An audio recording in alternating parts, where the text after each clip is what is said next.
이자 폭탄 상황에도 집을 사자 집을 사. 참 어떻게 생각하면 굉장히 아이러니하죠. 투자라고 생각을 했을 때 이자 폭탄이라면 이자율이 엄청나다는 건데 그 이자율을 안고 집을 산다는 이야기. 이것은요 일반적인 상식으로 이해가 안 됩니다. 아마 여러분들도 이해가 안 되실 거예요. 그런데 여러분 이해가 안 되는 것은요 정환진 TV를 보는 시청자분들은 이해가 안 되지만요 30대에게는 이해가 되는 이야기예요. 무슨 이야기냐. 7월 30대 이하 아파트 매매 비중을 보세요. 32.7%예요. 32.7%. 지금 여러분도 알다시피 뭐 12주째 집값이 올랐네 13주째 집값이 올랐네 이렇게 지금 이야기하고 있는 상태입니다. 다시 말해서 집값이 우상향하고 있다는 거예요. 뭐 큰 폭으로 폭등이나 급등은 아니지만 계속해서 우상향하고 있다는 이야기입니다.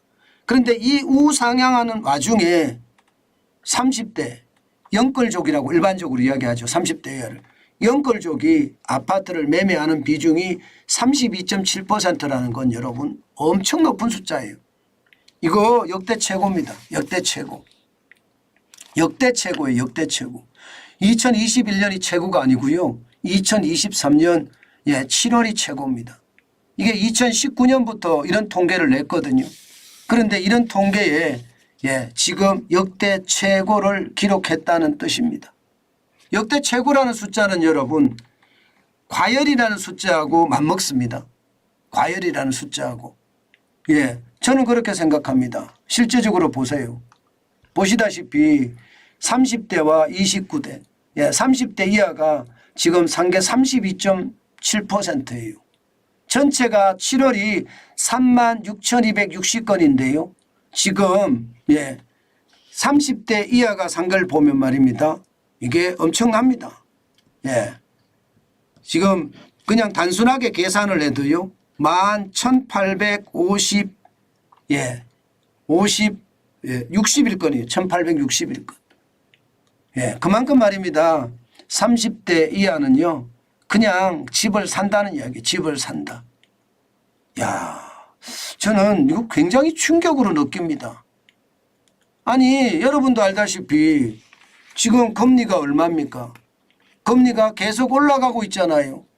지금 주담대 금리만 하더라도 여러분 계속 올라가고 있습니다. 4.28까지 올라갔어요. 7월에. 6월에 4.26에 4.28로 또 올라가잖아요. 지금 가중평균금리가 4.28이지 돈을 빌리는 사람의 신용도에 따라서 굉장히 다르거든요. 저는 이 금리를 감당할 수 있을지 모르겠어요. 그런데 집을 사는 숫자는 점점 늘어갑니다. 점점 늘어갑니다.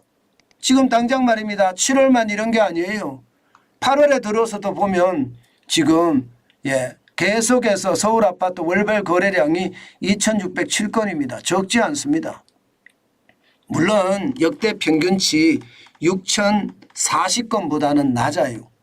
그러나 지금 3개월 연속 3,000건에 대한 3,000대 거래량이 일어나고 있잖아요. 4월 달에 3,186건, 6월에는 3,850건, 7월에는 3,553건 좀 줄었어요. 8월에는 2,607건이에요. 아마 이것도 올라가겠죠. 올라가겠죠. 전체적인 분위기를 봐서는요. 뭐 이자하고 상관없는 거예요. 나는 집을 사겠다. 어떻게 집을 사느냐. 빌려서라도 사겠다. 빌려서라도 사겠다. 빌려서라도 사겠다는 것이 핵심입니다. 핵심. 아니 지금 이자율이 폭탄이라고 자꾸 이야기를 하는데 빌려서라도 사겠다고 하는 사람들이 많아진다는 사실이 저는 도대체 이해가 잘 안 돼요. 여러분하고 제가 계속해서 말씀을 드리지만 아니 이자가 폭탄이에요. 그런데 빌려서 사겠다? 빌려서 사는 액수도 지금 주택담보대출이 말입니다. 2분기에 1,031조 2천억 원으로 역대 최대입니다. 역대 최대. 게다가 2분기에 지금 돈을 빌리는 거 보세요. 1분기가 4조 5천억 원이 늘어났다면 2분기는 14조 1천억 원이 늘어납니다. 자, 여기에서 여러분 우리는 두 가지 사실을 깨닫게 됩니다. 하나는요, 주택담보대출이 역대 최대가 됐다는 사실이고요. 또 하나, 지금 30대 이하가 7월에 아파트 매매 비중이 역대 최고가 됐다는 거. 이게 최고란 말이 나오기 시작하면요, 자칫 관리 잘못하잖아요. 그러면 폭등이 옵니다. 아니면 급등이 오든가요. 저는 시장의 위협이 점점 높아진다는 생각을 많이 하거든요. 물론 저는요 늘 똑같습니다. 이자 앞에 장사 없다는 것은 저는 한결같아요. 왜? 이자를 빨리 내려주면 되지만요, 여러분 알다시피 국제유가가 계속 올라가고 있는 상태예요. 게다가 국제유가가 더 올라가면 2차 인플레이션에 대한 우려가 커집니다.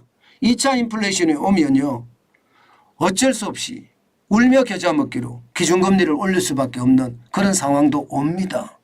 과연 그때 버틸까요? 문제는요, 올렸는데 빨리 내리면 상관없습니다. 그런데 빨리 내릴 기미가 안 보여요. 러시아가 우크라이나를 침공하자마자 이때부터 유가가 폭등했잖아요. 그게 안 가라앉아요. 게다가 사우디의 어떤 몽리라고 해야 되나요? 아니면 내로남불이라고 해야 되나요? 뭐 자원 가지고 있는 사람이 내 마음대로 하겠다는 건가요? 뭐 그런 자원민족주의, 러시아 푸틴의 자원민족주의가 결국 유가를 담합해서 가격을 올렸잖아요. 그러면 이런 담합이 금방 끝날까요? 안 끝납니다. 계속 갈 겁니다. 만약에 이런 담합이 계속 간다고 했을 때 금리 쉽게 안 떨어져요. 금리가 계속해서 올라간다는 것, 저는 그게 충격이 될 수 있다고 봅니다. 한동안 굉장한 어려움을 겪을 수도 있다고 봅니다. 저는 그래서 영끌족이라고 하는 30대 이하라고 해야 되나요? 진짜 조심하셨으면 좋겠습니다.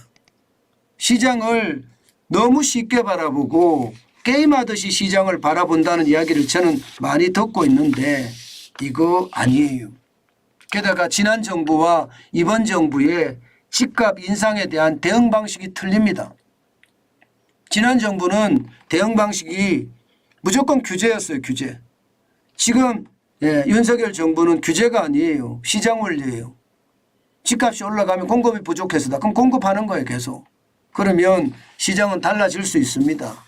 저는 그래서 무작정 불나방처럼 묻지마 투자하는 것은 아니다. 저는 그렇게 또 한 번 강조하고 싶습니다.